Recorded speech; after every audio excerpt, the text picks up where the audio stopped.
With a dark beadhead already in place, start by securing your thread to the hook and then wrap it back to slightly past the bend of the hook and then bring it back forward to the bend of the hook.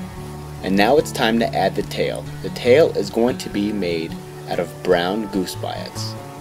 Tie them in on top of the shank, crisscrossing each other so that they create a nice forked tail. The length of the tail should be roughly the length of the gap of the hook. Now wrap your thread forward over the biots to create a nice and even body. And next we're going to tie in our rib, which is going to be a red copper wire. Secure that in to the bend of the hook and then wrap your thread forward so that we can secure in the peacock. Secure in the peacock, also wrapping that back to the bend of the hook. 3 or 4 strands ought to do it. And now, to strengthen our peacock, we're going to wrap it around the thread itself, and then we're going to wrap the thread around the shank of the hook, creating the body all the way up to just shy of the bead head. This is going to help keep our body nice and tight and also very durable. But once you've reached the bead head, unwind the peacock and then secure it down and snip off the excess.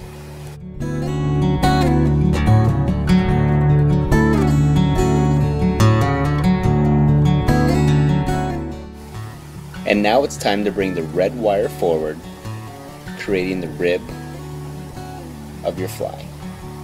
Once you've reached just behind the bead head, it's time to secure it down and then snip off the excess.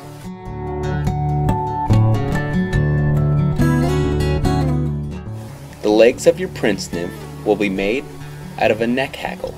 We're going to secure that in right behind the bead head and then wrap it around the shank of the hook, creating the legs.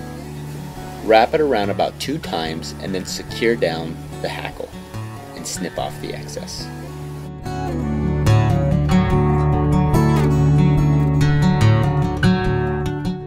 After it's snipped off, we're going to add a few extra security wraps just to help hold everything down in place before we put on the wing. And the wing itself is made out of red flashabou. Before you tie it in, snip a sharp edge to the flashabou and then secure it down on top of the shank of the hook. To get the next wing, we're just going to fold over the original piece, secure it down, and then snip that down to size, also by giving it a sharp end. And now it's time to whip finish. Once your thread is secure, snip off your excess, and you have yourself the Red Winged Prince.